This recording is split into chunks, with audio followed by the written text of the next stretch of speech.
I'm Aileen. Hi, I'm Norm.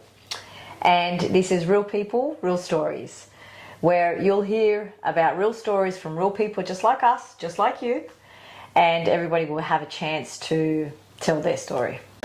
Welcome to our next episode of Real People, Real Stories. Hi, nice to see you all again. I'm Aileen. I'm Norm. And let's have a chat.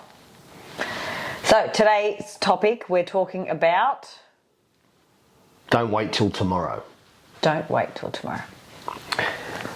Pretty big topic. I mean, most of our topics are all about, influencing, all about, just triggering something in your mindset to make you move now and don't wait. Because a lot of good dreams are wasted by wait. And what we think is most of our life, we work waiting till tomorrow. So we want to elaborate on that. We do. So why are we waiting till tomorrow? Okay. That's What do you big. talk when we're talking about waiting until tomorrow? In what areas of life are you referring to? Like all walks and all parts of life, because it can't be just success.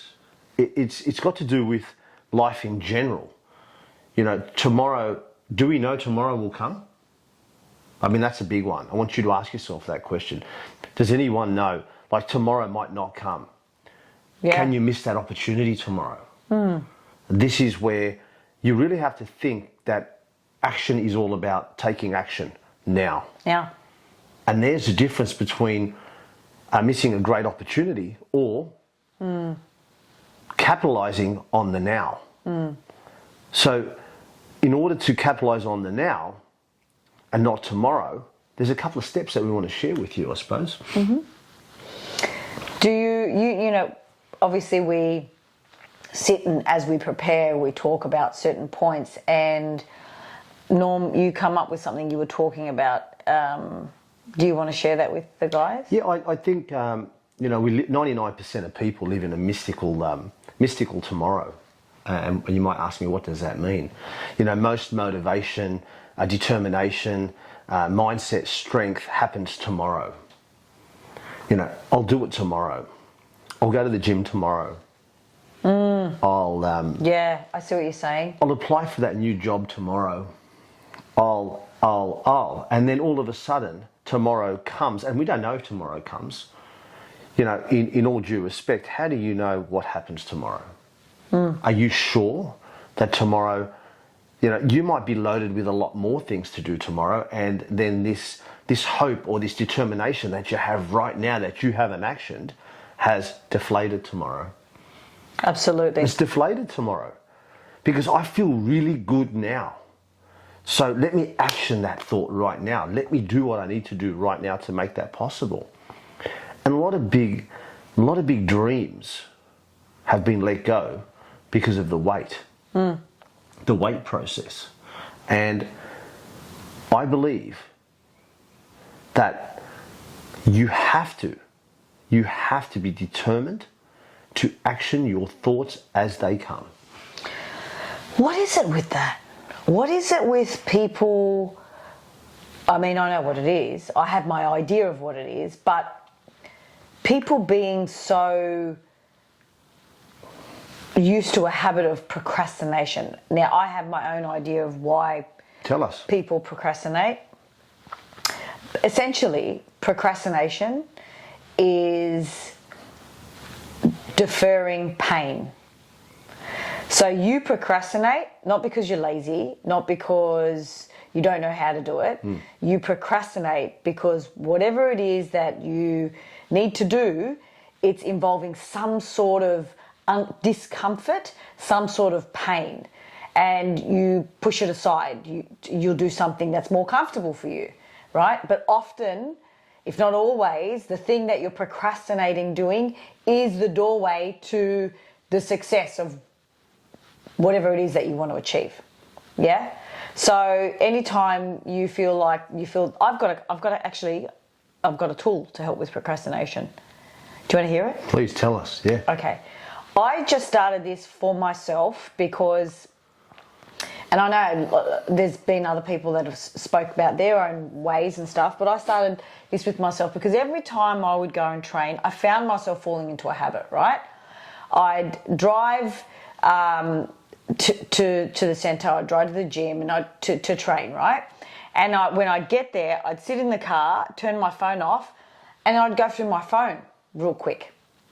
Real quick turned into bloody 10, 15 minutes sometimes. Sometimes, because the more you sit in your car, you get lazier. Answer an email. Then, you're opening the door to procrastination. Now I've opened the door to procrastination. Now I'm telling myself that I'm avoiding the pain. So I will actually manifest and create any excuse under the sun for me to not do the thing that obviously I'm avoiding, which is getting out of the bloody car and going to train. So I would find myself sitting there for, like I said, 10, 15 minutes, blah, blah, blah. And then I found this became a habit. So I said to myself, right, obviously, Aileen, this has become a problem for you. It's become a habitual problem. So I made a little rule for myself. And that was, Norm knows this because I did one day when you were in the car, right? From the moment I get there, from the moment I turn the car off, so as soon as I park and turn the car off, I have to get out of the car within 5 seconds. So I'm like, right. Then the first time I did it, Norm was looking at me like... I'm thinking, why am I getting out of the car in 5 seconds? Why is she doing it? And she's like, no, you've got to get out of the car right now. I've got to get out. He's like, what's wrong? Is everything I'm thinking okay? there must be a spider or a bug in here or something. She needs to get out of the car really, really fast. But it wasn't that. She explained it to me after. Yeah. So that's what I use, the 5 second rule. For me, I use 5 seconds. I've got to get out of the car, 5 seconds. That just instills a sense of urgency in me, like now. Get it, do it now. And then that kind of starts me off. So if anybody wants to use that, do it. It's worked for you. Because I did notice that, you would, because Aileen has a little bit of a habit where she'll go into a rabbit hole, if she's doing a task, because she's so dedicated to what she does. Sometimes... I'm that person that comes and says, righto, out you go, got to get out of here, go to the gym or whatever, because she can be a workaholic. Definitely can be a workaholic. She gets that very focused into what she's doing, where a 5-minute task sometimes can take 5 hours. I'm exaggerating, but you know what I mean. She really dives deep. She's a perfectionist. She likes things done, and that's okay. That's perfect, and I respect that. But not when it becomes a problem. Not when it becomes a problem, because it's so important that, if you've set your task for the day, you have to, or your schedule for the day, you've got to be on time. Otherwise, you will find yourself running late to every single schedule. Yeah. And then, the important things will then suffer. So instead of spending 1 hour in training, then next minute you're spending half an hour in training. Did you really get a good training session? Exactly. No, you didn't. Because you're overwhelmed, you've rushed it, and at the end of the day, it could cause an injury. There's so much, things that can go wrong.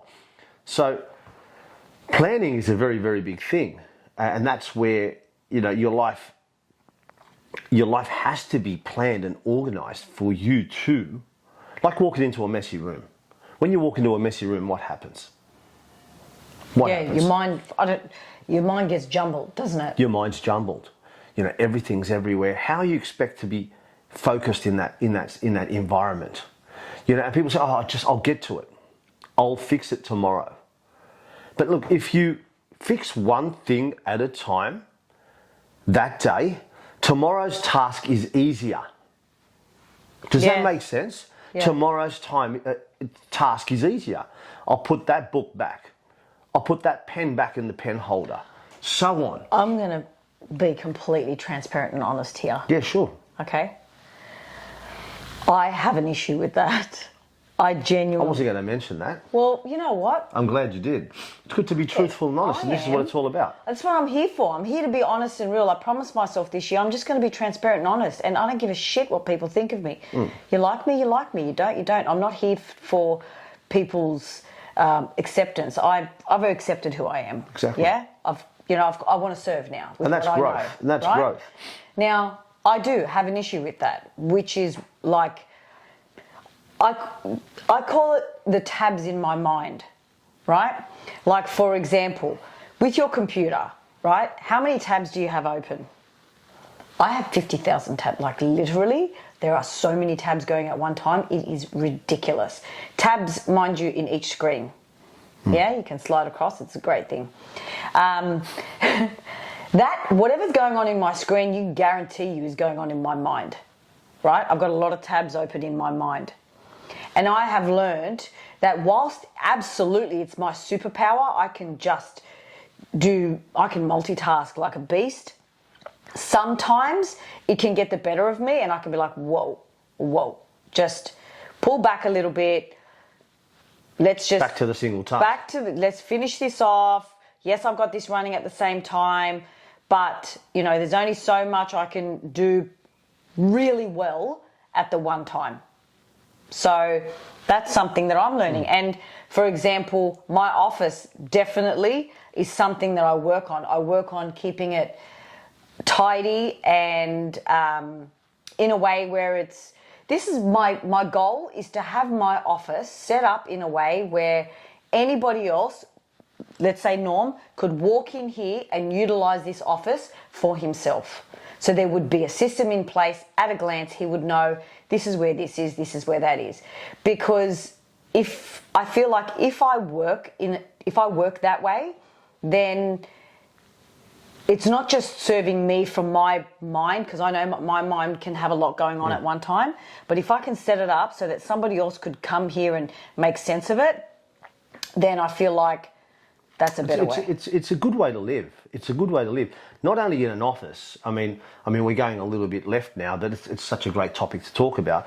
I mean, even your own home, any space that you own, your car. Yeah. Like,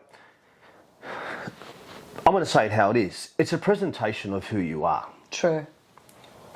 Real. True. It's a presentation of who you are as a human. Because I believe that my area, my surrounding area where I live, what I drive, my workspace, anybody can walk into my space at any single time and feel refreshed. I don't have to feel overwhelmed. Oh shit, Harry's coming over now and I've got to run around and organise and do everything until Harry comes and opens the door and I'm sort of like overwhelmed and flustered and can't. No.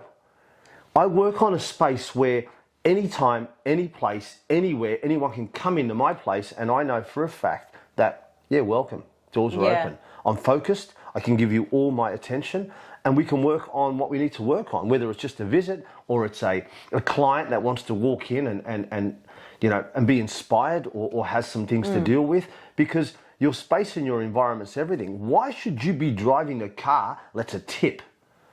What the hell? There's no bins in the world? I just had an epiphany. Like, why would you be driving a car in that state? Why would your house be in that state? You're human. It's beautiful. Talk before you forget it. I had an epiphany, Norm. Talk to me. Oh my goodness. On camera. Anyway, this is my epiphany. So, I'm really good with keeping, for example, the centre. Yes. Oh, immaculate. I'm big, like Nazi when it comes to that stuff. I'm like, why is that there? Why is that there? Everything has to be immaculate at the centre. And yet, in my own little space, like for example in my office, I might struggle, right, to have things uniform where everything should go. So why then, when it's for everybody else, when it's a shared space, am I so clearly capable of having everything? And it's actually harder to keep a shared space tidy. Of course it is. Because there's other people there as well, but there's certain standards that I'll accept. My standards are up there, right? But then in my own space, my standards all of a sudden drop. Why? Why do my standards drop for myself? Because you feel relaxed and no one's going to be here. But that's just an excuse. That's a bullshit excuse. That's an excuse, right? So I feel more relaxed. It's my space. I can have anything wherever I want. That's bullshit. It doesn't work that way. Yeah, that's rubbish. So, I think that if you are like me and you struggle with keeping your space immaculate, right? I'm not talking clean. I'm talking like... Organised. Organised. That's the word we need, yeah. If you're like me and you struggle with organisation in your own personal little spaces, what if you thought to yourself, okay, I'm going to keep this space like it's a shared space?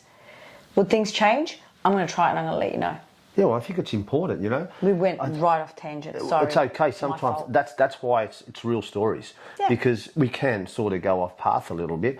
I think it's important because I think, staying on this topic for a minute, I think when you're with a partner, you know, if one's to an extreme, one's to another, I mean, there has to be a medium between both. And little things like this could cause tension between both parties. So at the end of the day, when you can work things out and understand each other and go, hey, it's okay, but I mean, there's a way of presenting things, helping the other person, maybe asking, hey, can I help organise your desk? Or can I, whatever. It can work. It can work. What are you laughing at? I'm laughing at that conversation that you're having right now. Why? Hey, can I help organise your desk? Oh, you've heard that before? Maybe. Well, we're totally opposite on that. So I will walk into my room and my office, and my entire is trying to be nice, obviously, right? My entire desk is soldiers. I have soldiers of pens and soldiers of paper. So organised. All my soldiers there, and I'm like, Norm's been here. Yeah. And he's like, I thought I'd help you and organise your desk. I'm like, that's not how my brain's working, so I don't know where everything is. And funny enough, most of the stuff's right in front of her, but it's like, it's not where she put it. But yeah. But we're different, right? We are different. But it's important that I understand that he's not doing it at a place of malice. For him, he walks into my desk, looks at my desk and is like, where is anything, right? But for me, I've actually found her in her pile once. I actually found her in the pile. I said, oh, there you are. Do you want to have lunch? And she's like, oh, hold on, I'm out. But anyway, I thought I'd make you all laugh a little bit. Anyway. I fell into a pile. Anyway, back to tomorrow. Man, we got off topic. Okay. Back to tomorrow. Right. Aileen, you've got something about success. Yes, and I did a little bit of, if you follow us on Instagram, we have a personal page, aylin.norm, and on that profile, I do a lot of stories and I'm very transparent about my thoughts, and that's the real reality of us. Us being real people. Yeah. And just today I was speaking about the speed of action. I was talking to a young client, and we were discussing, you know, the actions that she needs to take in order to achieve a certain goal that she's got. And we were talking about a job, right? And I was like, okay, so what have you done in order to secure a job? And, you know, I gave her some points and I said, okay, and when can you do that? And she started going through her, oh, well, tomorrow I got this and tomorrow, and Wednesday? And that's like 5 days away. I'm like, what are you doing tomorrow? I got work. What time? Start at 3. What happened to the morning? So this is what I want to say to you. Success loves speed. You may have heard that before, but I really want to reiterate and I really want to drive home to you how important speed is. Speed of action. This is the truth. If you have a thought, an idea of something that you want to do, you might think to yourself, oh, that's a great idea, I might do that. Immediately action it some way.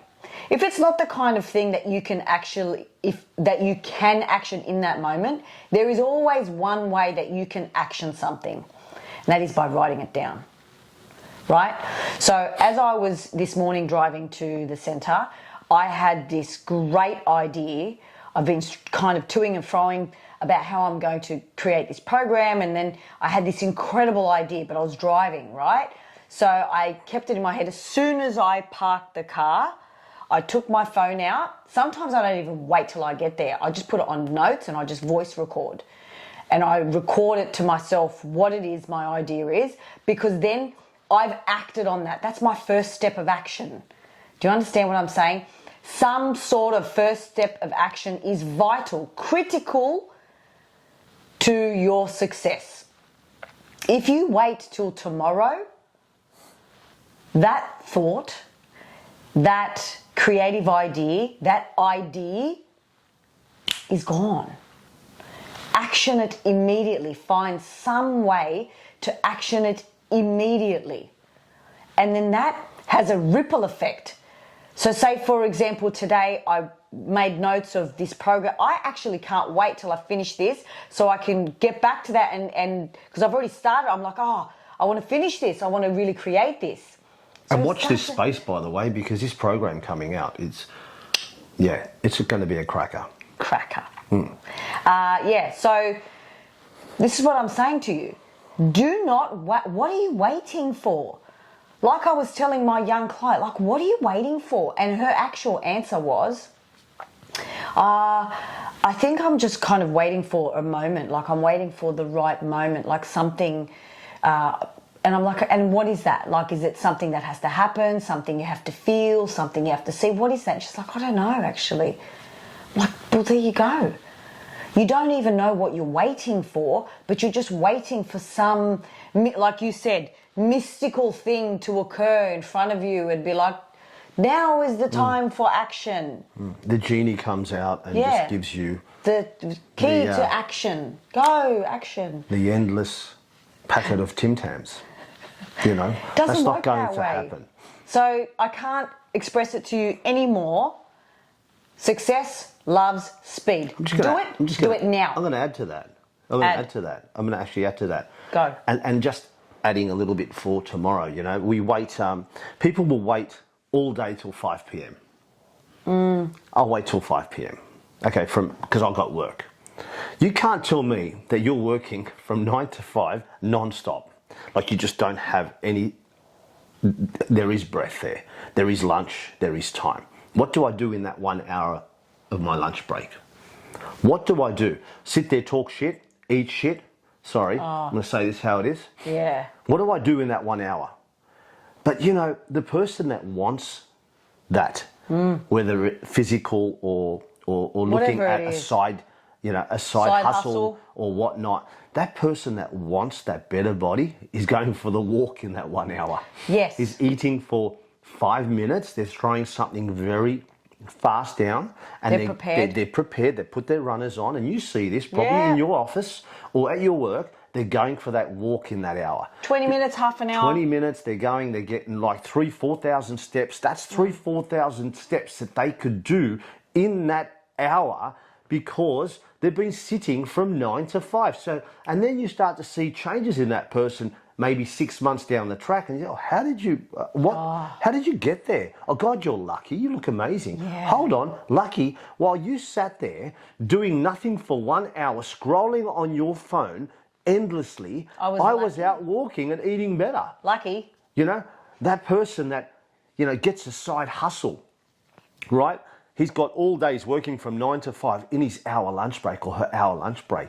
They're researching, they're adding notes so when they get home they can work on that side hustle and how they're going to build this little sidekick or this little business that they've been, tunnel visioned for and they want it. That hour is spent researching. Don't give me, I don't have time. I'll wait till tomorrow. You know, and this is what I find. People will wait all week till Friday.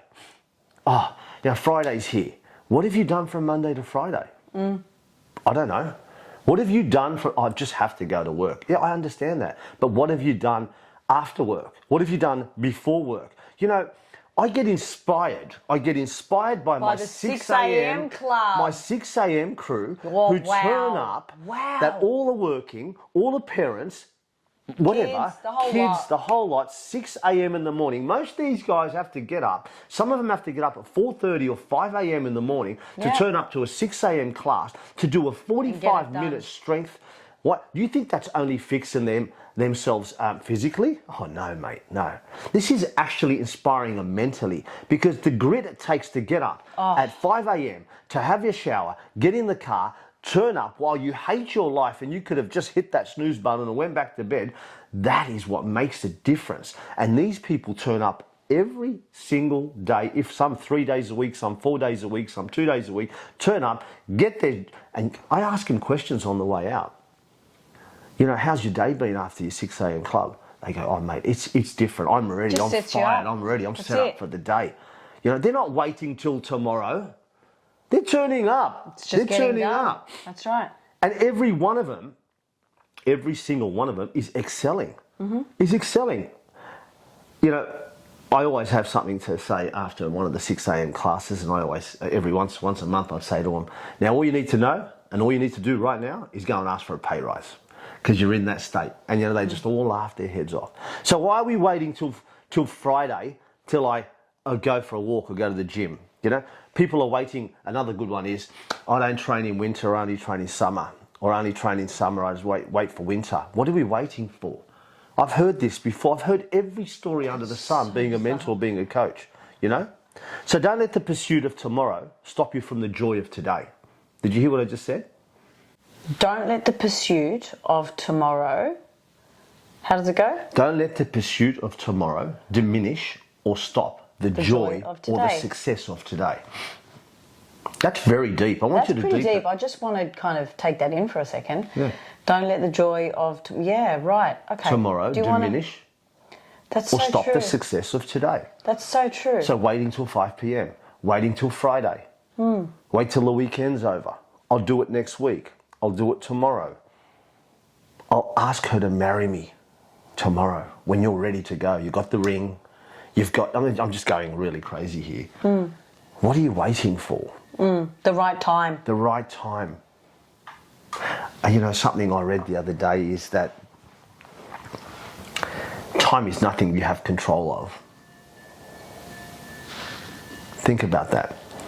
You have no control. You can't get it That's back. huge. So if you put money in a bank, right? Put money in a bank, it stays in the bank until you use it. But if your time ticks, you can't go get the time and re-spend the time. So true, isn't it? You know, I like can't get my time back. Like just now, I You can't can't get bank it. I can't get bank You half can't an hour. bank No, it. I can't get half an hour back gone. now. It's gone. It's gone. What are you waiting for? Yeah. If you're losing time as we go, what are you waiting for? Death? yeah. Are you waiting for death? Are you waiting to sit there when you're 70, 80 and go, you know, they come up and they ask you these questions. What is it that you wished you did in your life? Or what is Yeah, it there that was you a wish nurse. that you There was missed out on There in was your life? I watched this thing. There was a nurse, a palliative care nurse. Yeah, she's written a book. Yeah, and they asked her, I and want to read that book, actually. yes, some of the things that she said was like, one of the guys, what did he say? I wish I, Just spent my time more wisely. yeah, I think he said, I wish I worked less or something. Yeah, Wish I worked less and enjoyed more experiences and did what I had to do. You know, there's a that's it. I'm out here. There's a pocket that they say from 30 to 65, you're spending your life in this circle. Yeah, Get up, go to work, pay your bills. Get up, go to work, pay your bills, raise your children, or whatever the case is. So you live 30 or 35 years in that same hole, and then you expect to have 5, 10, 15 years of life. it's pretty shit. Hey, When you think of really it. think of that, again, we're waiting till tomorrow. That's very So shit. what happens, you know, when you get to 60 and 65 and something sudden happens? You're financially perfect.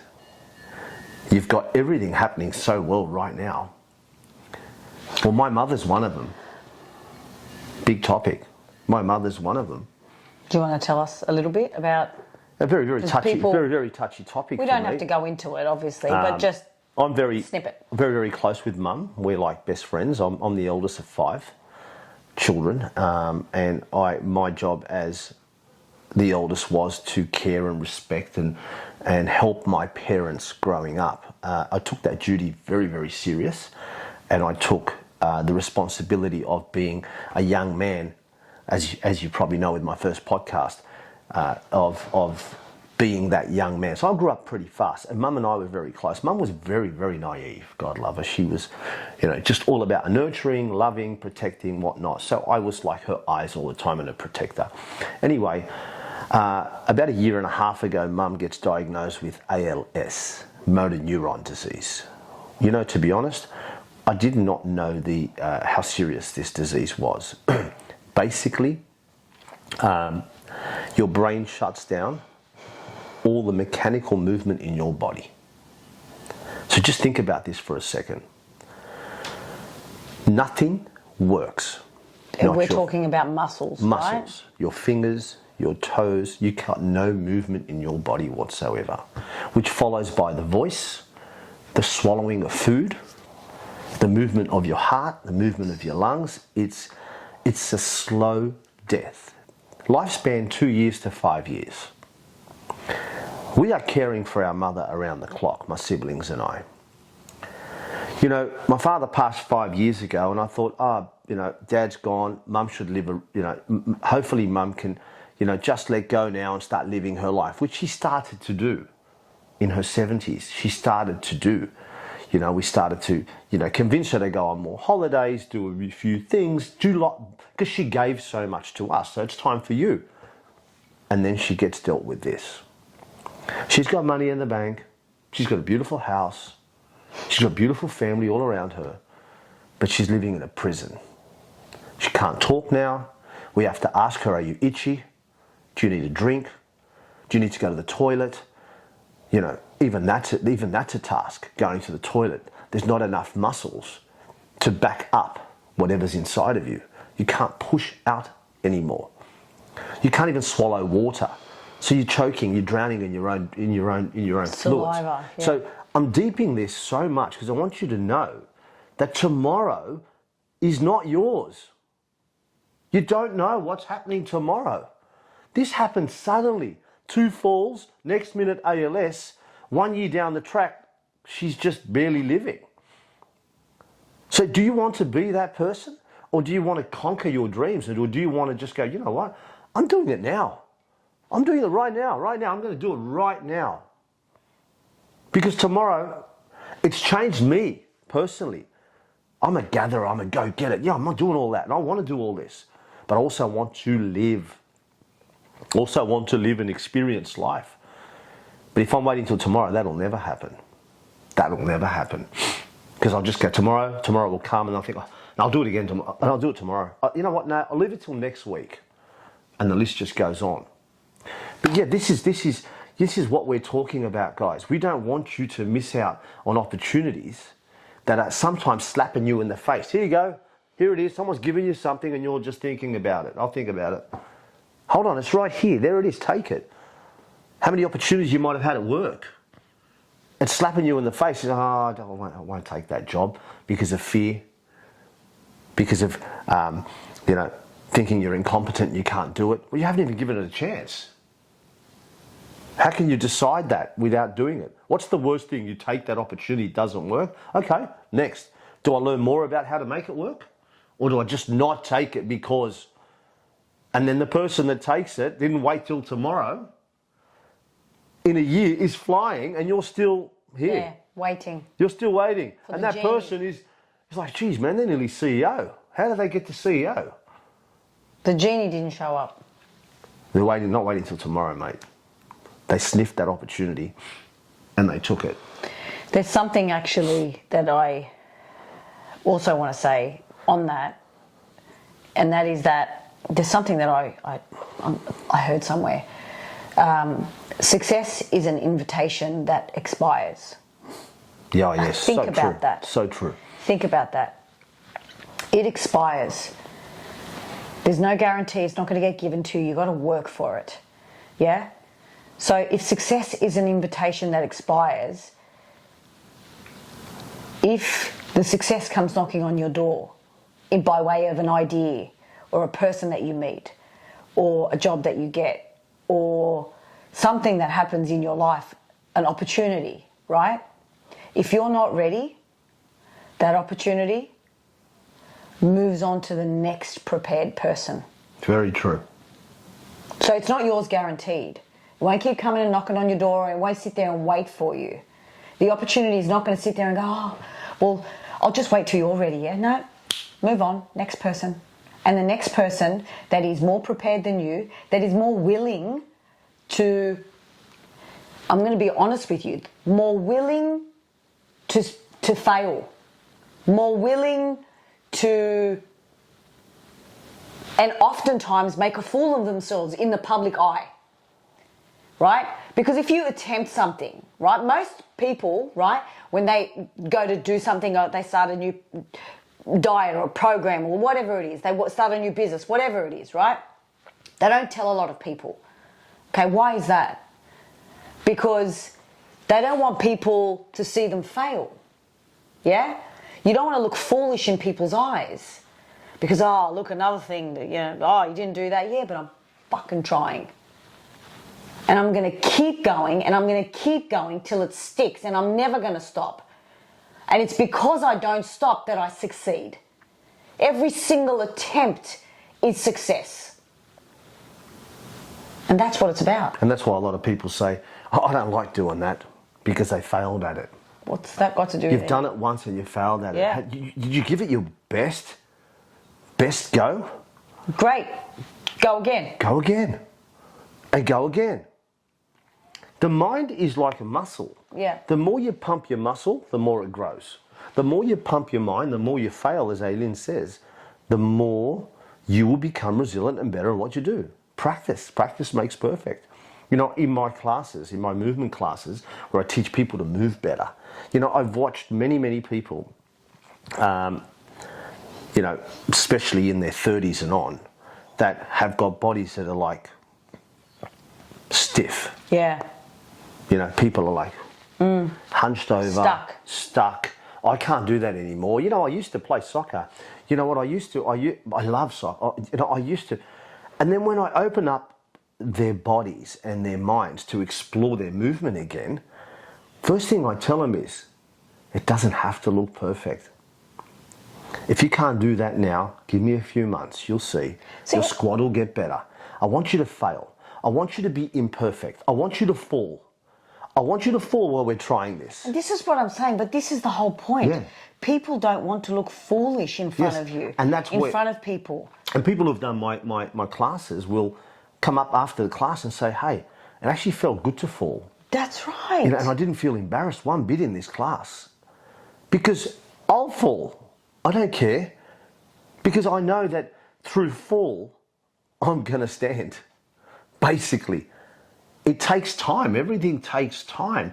Drop that ego, drop that embarrassment mind, and do it. Yeah. Public speaking, you know, I stand on my first time I ever spoke, my heart was pumping out of my chest. Yeah. My heart was pumping out of my chest. But I just kept telling myself, you're here to serve people, Norm. You're here to serve people. If you make a few mistakes, don't worry. Keep talking. Keep talking. You're human. People are going to judge you regardless of what you say or what you do.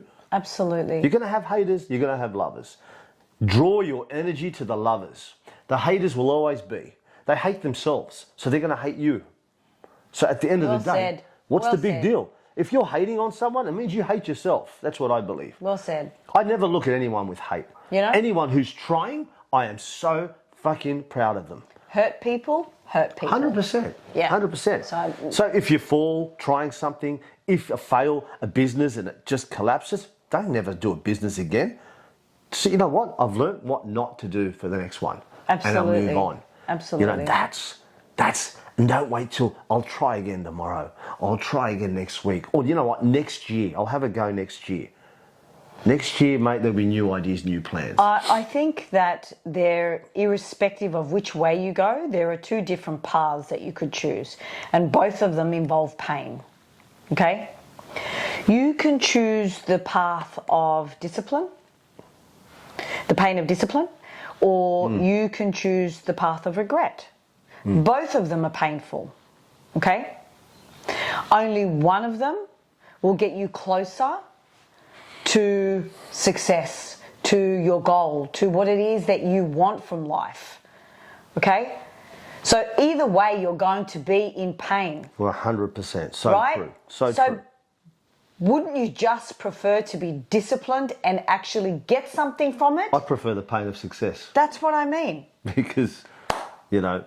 And the pain of success isn't through the doorway of motivation. That doorway is bullshit. It's a wall that someone's painted on there and made it look really pretty, and everyone wants to keep going through that. It doesn't exist. It's temporary. Yeah? It might be open for 5 minutes a day and then gone. What about the other time of the day? What about all the other hours in the day? They're through the door of discipline. So if you always get yourself used to disciplining yourself and walking through the door of discipline, then you will no longer require that temporary door of motivation.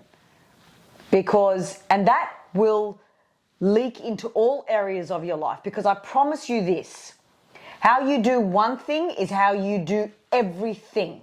100%. If you are disciplined in your physical self, that comes from a disciplined mind. If you can be disciplined physically to get yourself up out of bed, to go do the things that cause you pain but are fruitful, like training, like running, like any form of exercise, like whatever it is, right? If you can if you can discipline yourself enough and stop asking yourself for permission. I can't stand hearing this shit, Norm, right? I don't feel like it. Who cares how you feel? We're not sitting here, this is not, you're not sitting there in therapy with yourself trying to divulge your trauma. No. There's a task that you know needs to be done. Stop asking your feelings for permission. 100%. I've trained. Needs to be done. Get up and do it. That's it. And then people want to turn around and say, oh, you look so great. You're so lucky. No, I'm not lucky. I'll tell you what, I'm disciplined. Lucky's a lottery ticket. I suffer voluntarily every single day.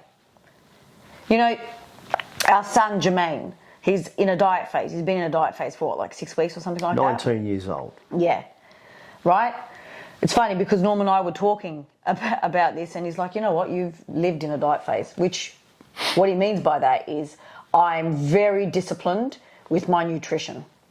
Okay, there have been phases of my life where I've prioritized, well, for example, last year, I had to prioritize the center and building that up. And yes, my physical self wasn't exactly wasn't up to my standard. But you were still training and doing what you needed to do. But the moment I set myself a target, the moment I reached that target, bang, I was straight on. Last October, I was straight on, and I spoke about this in my story as well. I could have said, I'll start in the new year. No, that's it, I'm starting now. And then by the time January came, I'd picked my physical self right back up to my standards. Because I didn't wait till tomorrow. Well, the longer you wait, the harder it is. Exactly, I didn't wait till the next year. Simple. Just discipline, right? This is a good chat. So we're just going to wrap this up now. We are. And we're going to talk, I hope we've given you a lot of insight on, just going back on a couple of little things. Yes. Don't wait till tomorrow. Yeah. Okay. Now is the time to action, because tomorrow might never come. The past is the past, it's gone, see you later. You can't bank your time. You cannot bank your time, 1 minute. And like I said, don't let the pursuit of tomorrow diminish the joy of today. Okay? Just take a couple of tips. Everything happens for a reason in your life. But if you start actioning things now, you're going to see a significant change in your life. And don't think it happens tomorrow either. Because if you work on it every single day, tomorrow is easier. It compounds. Bank it. Growth, success.